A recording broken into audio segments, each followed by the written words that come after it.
Bonjour à tous et bienvenue, nous sommes le 28 novembre 2025. Aujourd'hui, on s'attaque à une question qui a l'air simple comme ça, mais qui est devenue un vrai casse-tête. Comment on crée son site web? C'est exactement ça. Entre le code, les plateformes où on clique partout et maintenant l'intelligence artificielle, franchement, il y a de quoi être un peu perdu. Complètement.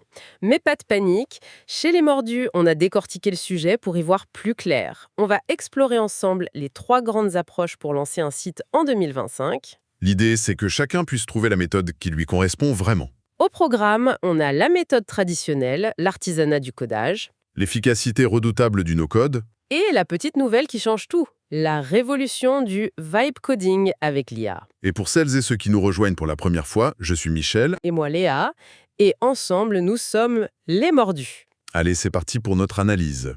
Bon, on commence par les fondations, la méthode à l'ancienne, si on peut dire, le codage.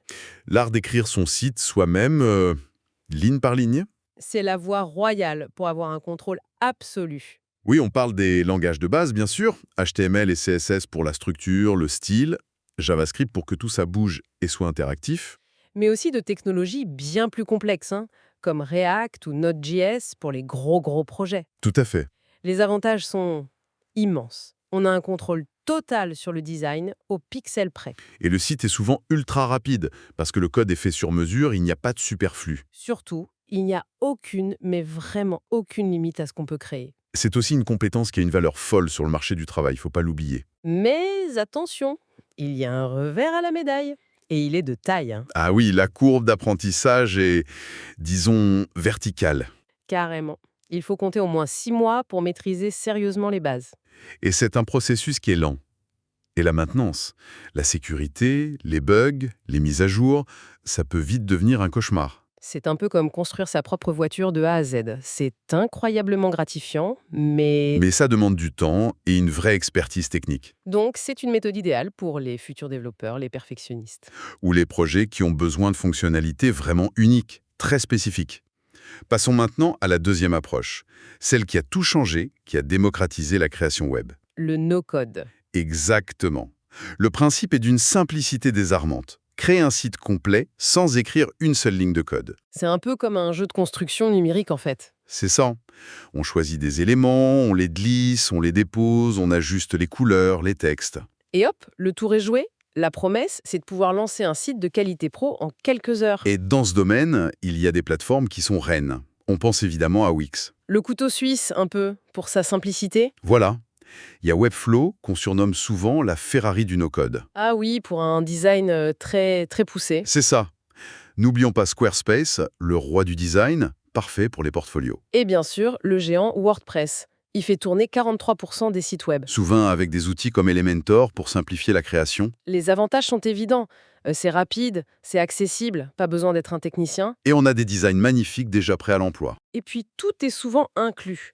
L'hébergement, la sécurité, même le support client si on a un problème. Mais il y a des inconvénients aussi, bien sûr. Oui, le principal, c'est le modèle économique. Ce sont des abonnements. Des abonnements mensuels qui, à la fin de l'année, s'accumulent.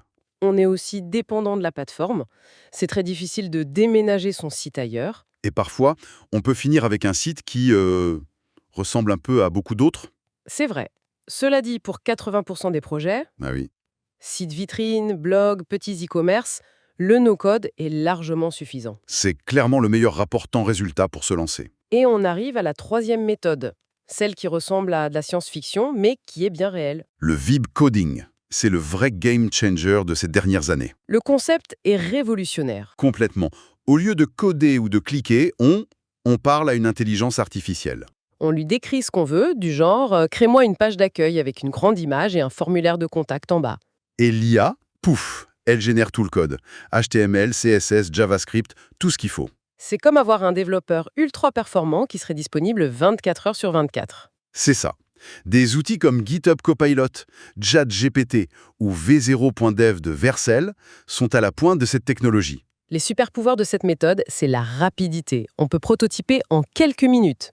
Et une accessibilité au monde du code qui est totalement inédite. L'IA peut même expliquer le code qu'elle génère, ce qui, en théorie, peut accélérer l'apprentissage. En théorie, oui, mais il faut rester très vigilant. Il y a des pièges. Lesquels? L'IA peut générer du code avec des bugs ou, pire, des failles de sécurité. Ou un code qui n'est pas du tout optimisé. Exactement.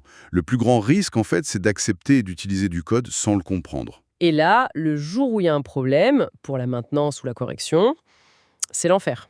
C'est un sujet qu'on a d'ailleurs creusé en profondeur dans un article complet sur les mordus. Alors, au final, après tout ça, c'est quoi la meilleure méthode? La vérité, c'est qu'il n'y en a pas une. La vraie question, c'est Quelle méthode est la plus adaptée à mon projet, à mon temps et à mes compétences? c'est exactement ça. On peut peut-être résumer comme ça.